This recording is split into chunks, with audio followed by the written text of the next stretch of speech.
Welcome to the Melanin Jelly Project Conversations, a podcast that celebrates diversity and representation in children's storytelling, entertainment, and edutainment. I am the host, Olunosen Louisa Ivaze. On this podcast, I chat with authors and creators of children's books, entertainment, and edutainment. This is also a collaboration with the Ottawa Black Book Club. Welcome, Salamatu Sule, to the Conversations podcast. People say that it's a mouthful because I always say the Melanin Jelly Project Conversations. But the reason why it's like that is because the Melanin Jelly Project is under my children's publishing project. So this podcast is also under the umbrella of the Melanin Jelly Project, which is also under the umbrella of the Ottawa Book Club. That's the tent. And then these are the babies under it. You already know. It's like a project, yes. Yes, so you already know me. So my goal with this is to put out African voices. Apart from just African voices, to put diverse voices out there to discuss their writing experience, their writing journey, and also give tips for people watching who are interested in writing children's books. So for people watching, Salamatu and I come a very long way. From the days of Anna. From our days of Anna, Abuja. Yes, I remember when I joined Anna, Salamatu was one of the first people I met, and we just hit it up. So I would always go in anytime we have book meetings and, help out in any way that I can. So, and Salamatu is also a literary agent, and she runs Fahimta, is it Fahimta Initiative? Fahimta Literary Discourse. And she also runs the Fahimta Literary Discourse. So anyway, I will not, let me step back. Salamatu, please go ahead. Tell us about yourself and what inspired you to write this book. But tell us about yourself and what you do, because you've done a lot in the literary, terrain in Nigeria. So I think it's time people know you, recognize you internationally. Thank you so much, Louisa. I'm very happy to be part of your Melanin DJALI'S project book conversation. Yeah, I mean, like you said, it's a mouthful, but I really like the name. I like the fact that it sounds so African, and you've always been everything African. That's you. I mean, we've come a long way, like you rightly said. So for those who do not know me, my name is Salamatu Sule. I'm a literary agent, a book reviewer, a poet, and I'm also a social commentator. So I do everything around books, and I also do everything around social discourse. So that's who I am, and I'm glad to be here. Okay, so tell us, what was the inspiration for OMA the Drama Girl? Because I read it this morning. It was a quick read. I read it this morning, and it took me back to the kind of stories we read growing up. So what inspired you to write OMA the Drama Girl? So interestingly, OMA the Drama Queen was conceived sometimes in 2015. I had traveled for a writer's residency in Nigeria, one of the most literally acclaimed writer's residency called Ebedi International Writers Residency, founded by Dr. Wale Okediran, who is now the current president of the Pan-African Power Pan-African Writers Association. And then I was there, and I decided that I wanted to finish a full-length novel. So I think 3 days prior to the end of our residency term, my laptop crashed and my novel, everything was gone. And I was just thinking to myself, so what's the essence of my coming 5 weeks? I've done a whole lot and my laptop is crashed. So I was just seated and then reflecting about how to go about recovering my document from my laptop. And then I was seated outside, and there was this young kids playing, and all of them were boys. There was just only one girl. And then she was making this local drum. And when she was done, she was beating the drum, and the boys were dancing. And I mean, this is like a very suburban region where I went to, and I was like, oh, this young girl have a dream, and then she's in the midst of boys where patriarchy is usually the dominant theme in our literatures, and this girl has created her own freedom for herself, and they are dancing to the beat of her drum. So what I did was to take a real scenario into my fictional world to give that particular girl the opportunity to become self-independent, as opposed to the narration of dependency, which is what we usually get when it comes to female folks in Africa, female folks in Nigeria, and in a cultural setting, like he's saying, in Oyo State. So you can imagine. And I was thinking in my head, will this young girl go far if given the kind of opportunity that she's setting for herself? Metaphorically, nobody understood the impact of what she was doing, but creatively, I could relate that she is beating her gong. So, like I said, she was beating her gong for the future, even though she may not realize the impact or the import of what she was doing. As a creative person, I could relate. So what I did was to pick that real life scenario and put it into fiction and create for her the kind of future that I would want her to see, that she would want herself to see. And that was how OMA the Drama Queen was birthed. And like I said, it was initially titled Ara the Drama Queen. But along the line, I was facing some, it's actually a real drama with that name. And she asked some couple of questions regarding to commission rights and all of that. So, and this is my intellectual property. So I said to myself, I would do my own thing in my own way. And that was how I decided to change the title, and I got OMA the Drama Queen. I mean, everybody can relate with my title. And that's how I came about the title. Okay, thank you. How important do you think it is for young children to read books like this and see the girl child as the heroine in the stories? Yeah. Because most stories is usually a boy that is a drummer. And so how important do you think it is? So I think we need to re-echo this for the society, especially our African society, to know where were the men when Queen Amina was on the battlefield, right? Where were the men when Moremi was doing her thing? Where were the men where Hajia Gambo Sababa was protesting and resisting patriarchy? So, I mean, one of the reasons why I thought that the heroine, my heroine, has to be a girl or woman is to re-emphasize and re-echo the importance and the impact of women to nation building. I mean, Mother Earth, I've never heard the word Father Earth. No. It's usually motherland, Mother Earth. Very true. When it's time for sacrifice, they push the iniquity to go there, right? Yes, so where were they? I mean, this is one of the reasons why I have to bring about that theme of dependency and independence to my work. We need to realize that women have been independent from time immemorial. It's just that we have a dominance of the patriarchy and the cultural adulteration of things.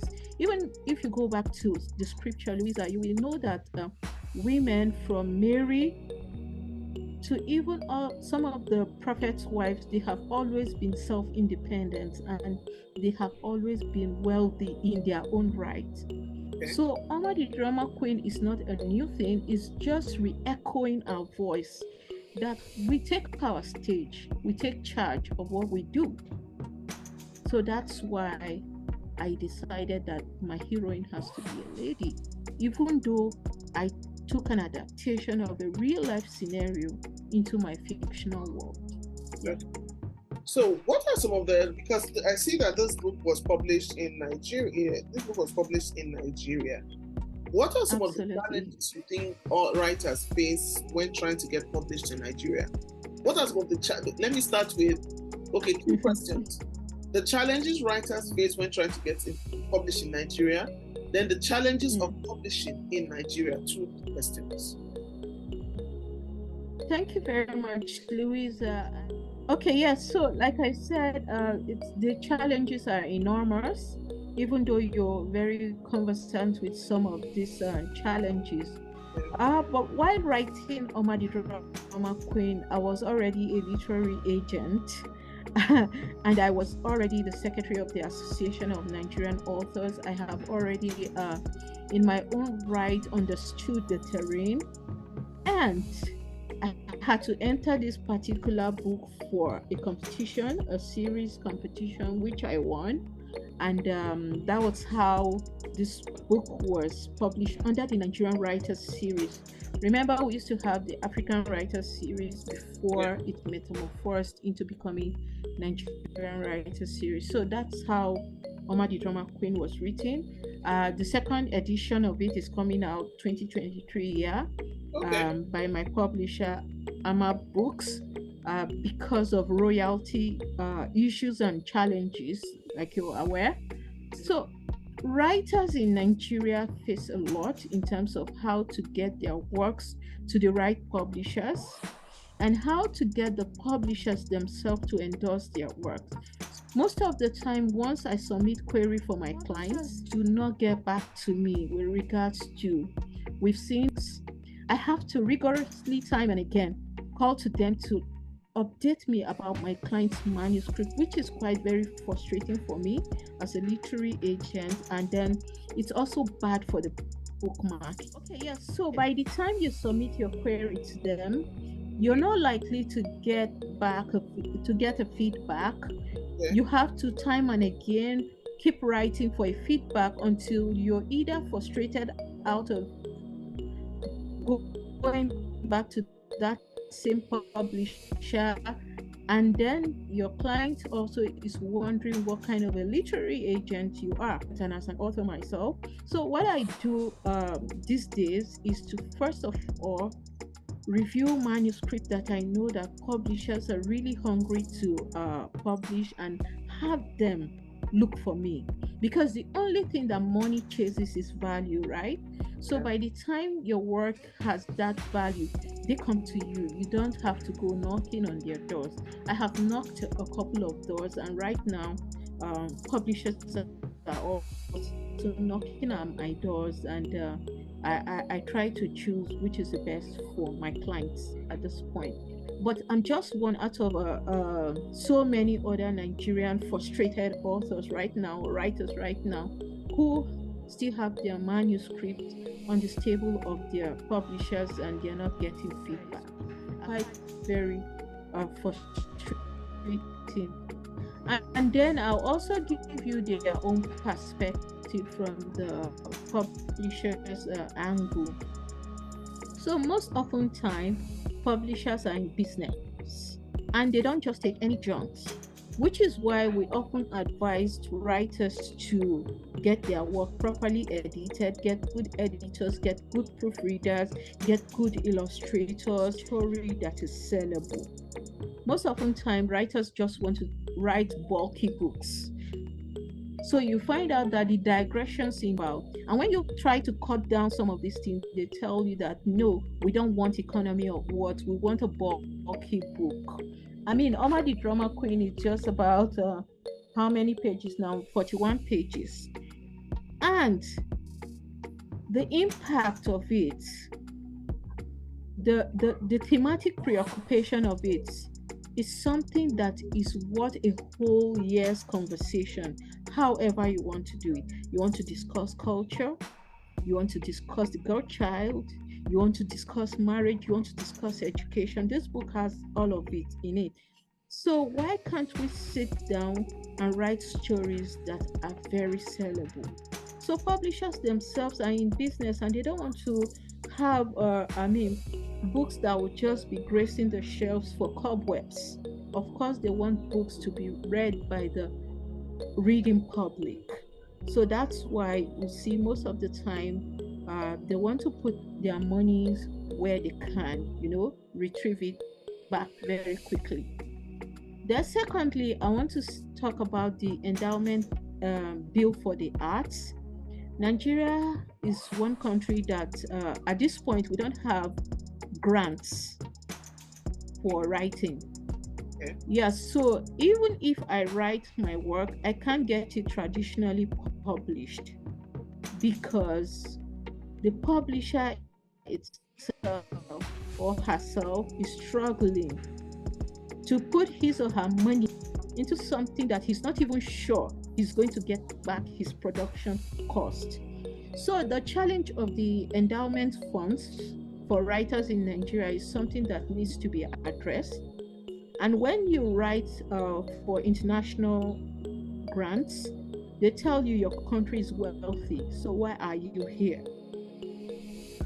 Right. So these are some of the issues that we face, either as publishers and as writers themselves.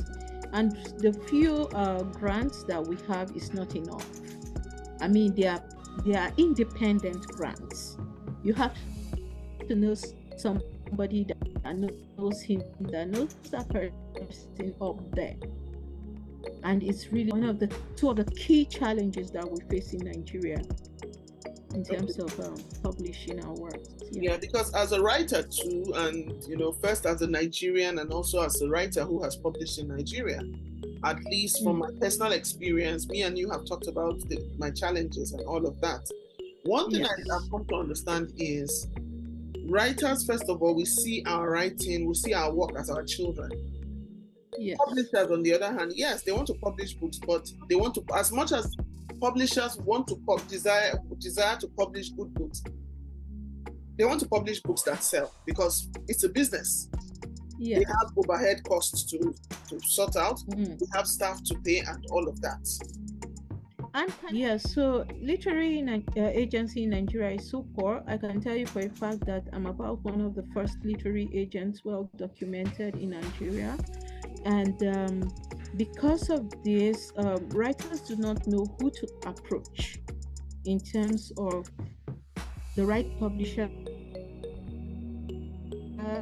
to meet or how to get their work. And once you tell them you can do it for them, they're asking you, can you do this for free? And so that gets on my neck. People looking for free service. Yeah, so I had oh yes. So time and again I will have to stick my neck out to do some of these things for free because of the need for the work. So it's really frustrating for them and for me as well. So I think there's just so much we need to address. We need to address a lot of things. The book value chain is so much that by the time we begin to address it one after the other, maybe someday, hopefully, like it has been my dream, we'll get to that point where Nigerian writers and Nigerian publisher will have a symbiotic relationship, not a parasitic one. Not the parasitic one where the publisher takes your work, takes your rights, put it into film, does not consider your commission and all of that. It's my hope that someday we get to that point where we have that very good cordial relationship. Yeah, because I hear that a lot when people complain about contracts that they sign. Yeah. For people who don't understand, how long should a publishing contract be?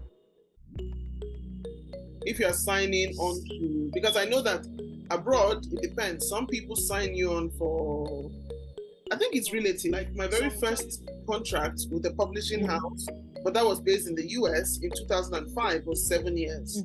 So after the 7 years, I was asked if I wanted to renew the contract, and I said no. But my next contract I signed after that wasn't the same. It was an indefinite contract. And I was told later that no, it's not supposed to be that way. You don't sign an indefinite contract. Your contract needs to be open for review. After that year, the number of years has elapsed, there should be a timeline. And after the timeline has elapsed, you and your publisher are supposed to sit down again and review your terms and conditions to know if you're interested in continuing with that publisher or seeking publishing services elsewhere. Yeah.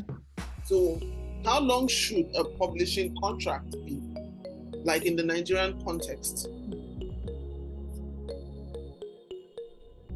Okay, for the purpose of diffusion of knowledge, right? So I want to tell every writer out there, and I'm telling them this for free, that once they are going to put up a contract with their publisher, they should always, number one, involve the service of a literary agent. Okay. Number two, they need to read every bit of that contract, every minute bit of the morpheme. The morpheme is a word of that contract, and to that naturally no contract should exceed 10 years. Okay. And once it gets to that level, you really need to sit down with your publisher and review and renegotiate. And before doing that, like I said earlier, you need to understand the terms of the contract. Your lawyers need to put you through. Your literary agent has to be there, so that at the end of the day, if that contract is frustrated, either you have a gentleman understanding and you walk out of that contract, or you ask for your right of first refusal and take your work elsewhere.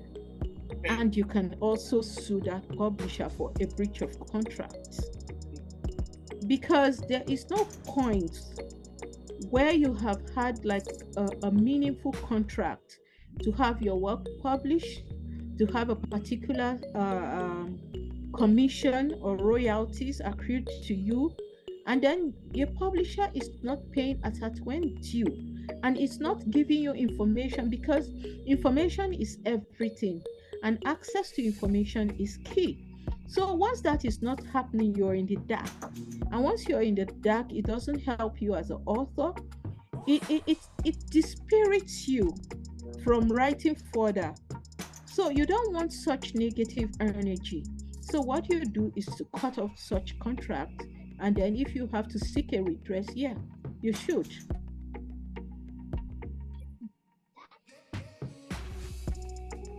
And as a literary agent, for listeners who don't know much about literary agents in Nigeria, what does a literary agent do for an author? What is the function, or what is the role of a literary agent? What is the role of a literary agent? How can literary agents help for the authors? Because some authors will go a literary agent is just a middleman that wants to collect money, so they might as well do without that. So what is the role of a literary agent? Help our Nigerian viewers understand what a literary agent, like you, if somebody was to hire you for your services, what is your own role? What do you do? What exactly do you do? Okay, yeah. So a literary agent in the Nigerian parlance, or in the layman language, is what we call a middleman, right? A literary agent negotiates on behalf of the writer and the publisher, and also the booksellers.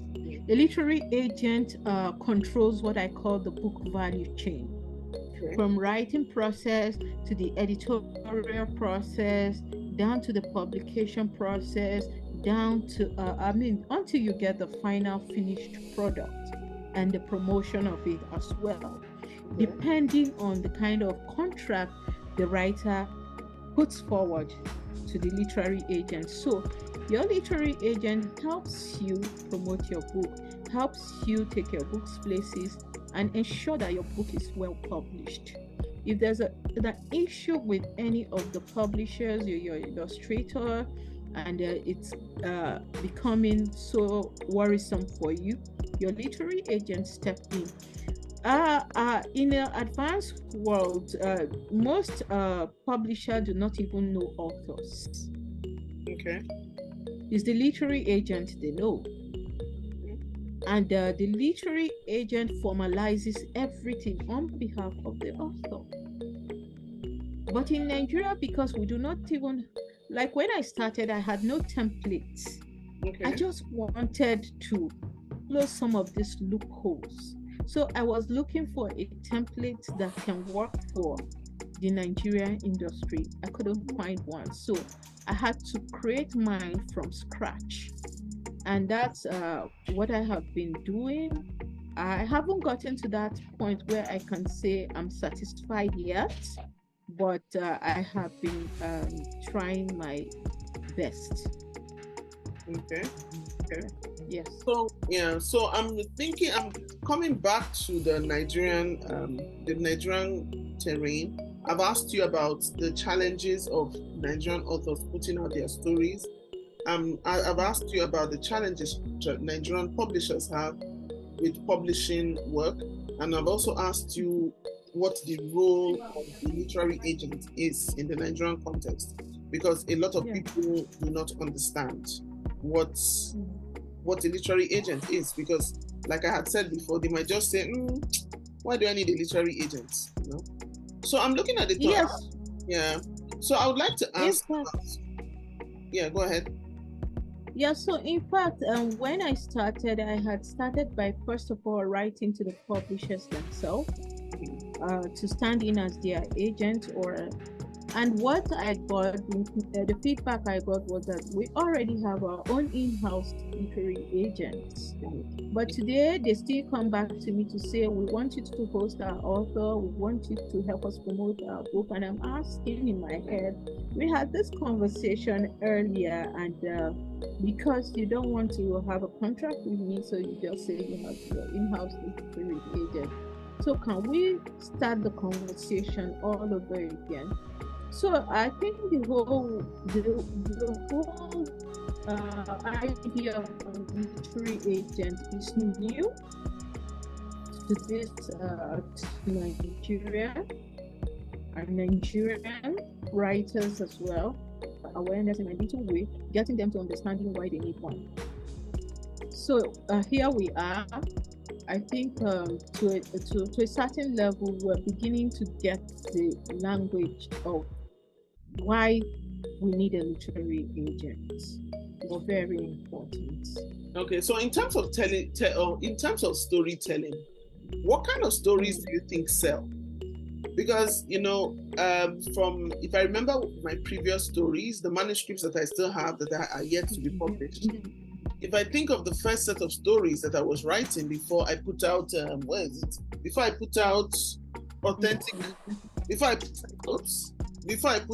Authentic Mama, I remember that the first set of stories I had written were the style, the kind of story I was telling. Yeah. I remember that when this book got picked up, it was part of it was it's fresh, it's current, and that's what people want to read. But I know that people have historical fiction and things like that they enjoy, right? So what kind of stories do you think? What kind of stories sell? What kind of stories children's stories do you think Nigerian publishers are looking for at this point in time? Okay. If you ask me the kind of stories that sell for adults, I would say it's gossip stories. Mm-hmm. And that's why a lot of people can relate with your work, Authentic Mama. Mm-hmm. But when it comes to kids' story, frankly speaking, we want stories that's very relative to the social environment of the kids. Okay. We want stories that can appeal to their cognitive environment. And what do I mean by this? A lot of scenario on bullying takes place within kids' environment, and nobody is addressing that. So it is the work of the writer as a social crusader to bring about these salient issues that happen to kids in school or in their neighborhood about bullying in their works. Okay. And then call parents' attention to it, because any stories for kids that cannot be enjoyed by an adult is not a good children's book. Oh, I see. You can relate to it, you like the pictures, and you know that kids will also enjoy it, and you can find at least one or two morals. Yeah. And then when you are reading to the kids can tell you that, yeah, Mama, I think I've also experienced this in school. Don't you think so? And then you begin to understand that there are certain things going on in your child's life that you need to address, but you have not taken it seriously. Okay. So, yeah, and we do need more children writers, for God's sake, because there are a lot of issues. Recently, we have to discuss the issue of dementia using children's story to tell them that there is need to begin to learn how to take care of their grandparents. Okay. And now this issue is very rare in Nigeria, and we're not even addressing it. All we know that there are a lot of mad people walking around the street. We don't even know why they're mad in the first place. I think we just assume that they have mental health issues. Yeah, we just assume. Yes. Growing up, anybody who acts different, we just assume the person is mad. Yeah. Yes. And then we have issues bordering around autism. Yeah. We have issues bordering around kids that are introverts. Mm-hmm. And we don't want to even know why they are introverts, and we don't want to know why we should look into the reasons why they don't talk. Okay.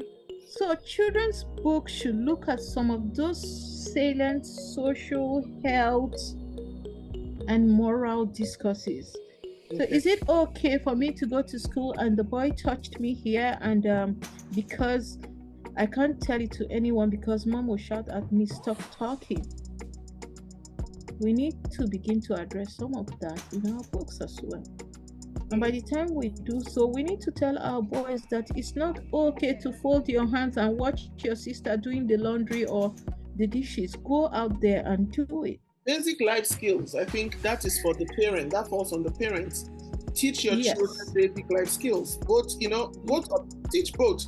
Because I remember, maybe that is why till tomorrow I still hate table tennis.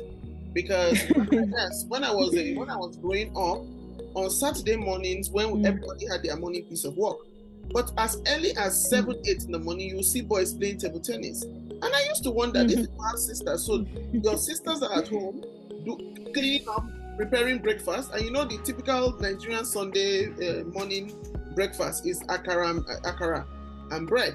So you will see girls early in the morning, they've already come out, they've gone out to blend the blend beans, grind beans, and then they're coming home to prepare akara, working with mom.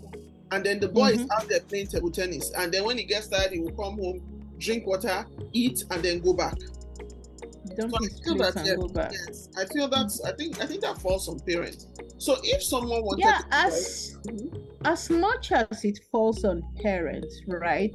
Writers who already know that some of these basic things need to be addressed in a very friendly way can also educate these kids that it's really, really morally not okay for you to watch your sister do all of that. And then by the time the parent is reading this sort of books with them, they can have a meaningful conversation around it. Right. So for instance, the era of COVID was so difficult for everybody because nobody took into cognizance of the fact that one day we're going to face COVID-19. Now we're having the whole idea of climate change. Nobody is telling any kids out there, do not throw this on the road, do not throw this on the ground.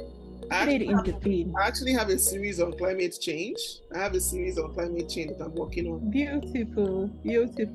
So you get my point. So by the time we're telling, plant a kid, you can own your own baby by just planting a seedling and watch it grow to fruit and have people sit under it, a shade that is ample for everyone. By the time we're doing all of this, somehow the society gets better, the society gets informed, the society becomes developed, the society have right-thinking members of the society. But by the time we're leaving this to these parents who go to work every day and they don't even have time now in this digital age, we have to put all of this at their faces. If they are online, let's have animation for them to see. Let's have books illustrated in a way that they can visualize it and change the environment by themselves. Okay. This time with the aid of the books. Okay. So for aspiring authors who want to write, for aspiring authors in Nigeria who want to write meaningful children's books that they hope will get published, because one thing I've noticed in Nigeria is when some authors write books, like you had mentioned before, anytime some of them that get published is based on who you know. But again, this publisher, as a strategy, as a sales strategy, they try to get these books on school they try to get this book to school boards so that it's on a school's list of it's on a school book list, because that definitely children must buy literature books. So I know that there's that drama too, there's that challenge. So, in fact, I was going to say to you, don't let us go into the politics of that. I know. It's going to take us another whole day. It's something that maybe you may want to create another series of conversation for us. So for aspiring authors of children's books in Nigeria, what are some tips you can give aspiring authors based in Nigeria who want to write children's books? What are some tips you can give aspiring authors in Nigeria? I think they need to read other authors of children's works, because you don't just dabble into a genre that's as rare and as difficult as children's book because you think it's just some flip of pages and that you can just put down something. No, you need to read that genre very well. You really need to understand child psychology and the behavioral traits and how you can speak to them. Because writing for children, you yourself have to become a child before you can enter into that universe. So they have to understand that it's not just like any kind of proselytizing writing style. They need to understand it. It really has to be their turf or forte for them to go into it. Once they have read enough, I think they can also go for some workshops as well. Speak to some children authors about their experiences, share their manuscript with their mentors, and see how they can get their works properly done and then get the right publishers to publish for them. So the first tip is for them to read. The second tip is for them to write and share their work with their mentors. The third one is for them to have reviews of their works in terms of whether they're writing about the right child situation, age gap. They need to put that into consideration as well. So those are the things. I cannot write OMA the drama queen for a 3-year-old because pictures appeals to them. So I have to speak to them through pictures. There are some kids that colors appeal to, so I have to speak to them through colors. So one has to, and there are some kids that sketching appeals to them. So you have to speak to them in the language and manner of which you think they can understand you better. So those are my advice for them, really. Okay, so would you like to read an excerpt of your book to us? Oh, why not? Why not? I will. I'll read from page 28 and I'll just stop at page 23. 9. 28 to I might 20. possibly, Okay. yes, Okay. yeah. That night, Aremu died peacefully on his wooden bed, and Ashake wept over and over on the death of her husband. The following day, news had gone round the whole kingdom about the death of the Olori Onilu of Ebedi Ishane. Few months later, Ashake gave birth to a very beautiful baby girl. She was not sad, but wished the baby was a male. She named the child Oma. Oma grew up to be a very beautiful and obedient child. Some years later, young Oma started making drums out of tin cans. She would cover the can with a piece of nylon.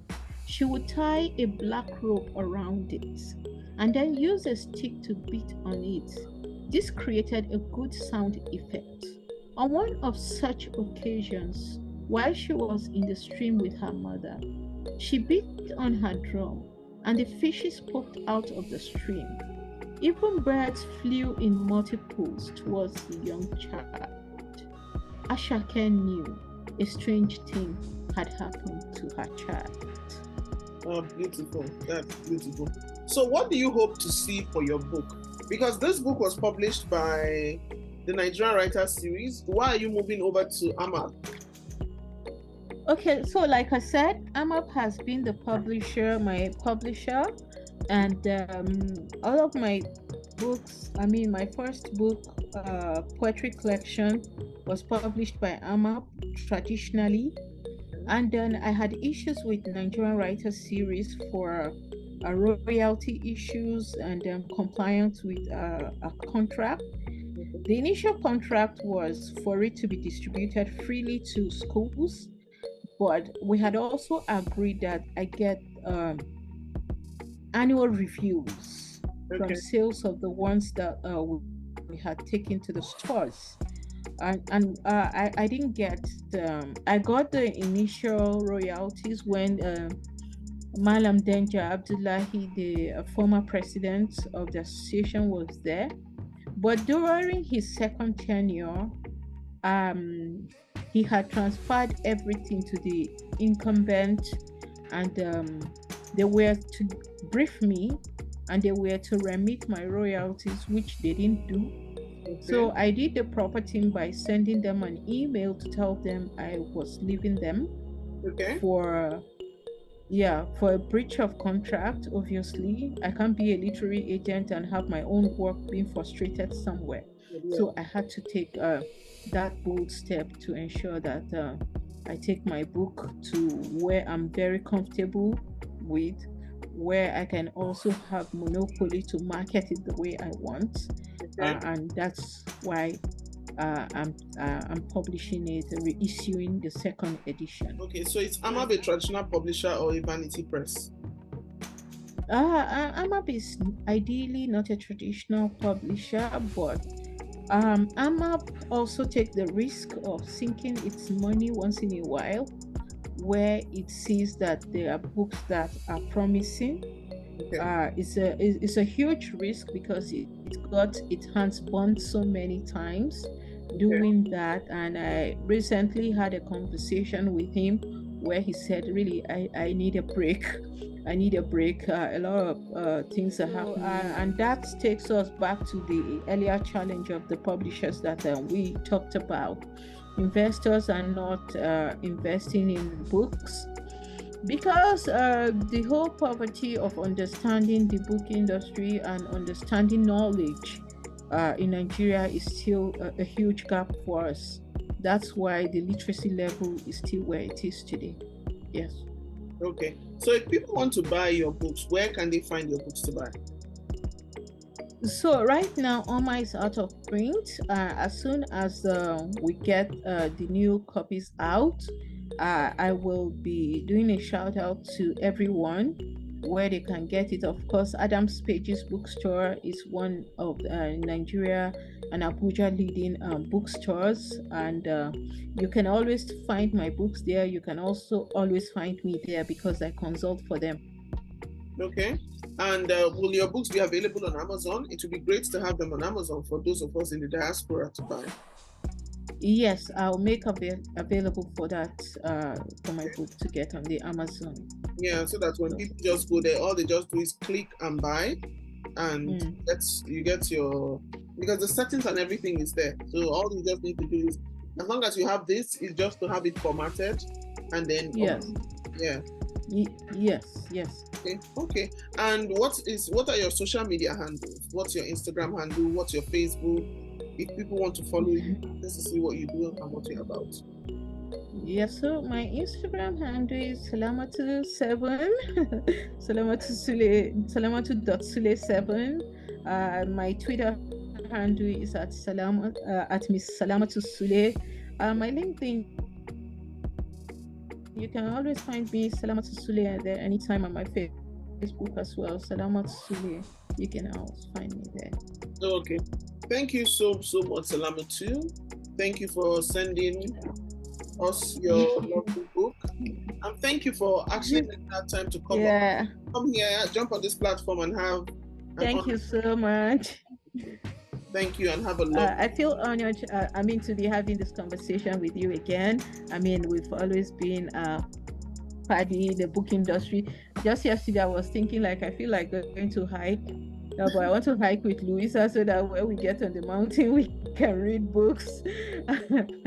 Well, Louisa is in Ottawa and I'm here in Nigeria, so I hope you come around soon and then we can have this hiking and talk about more of books and tea, of course. Thank you so much. Thank you more.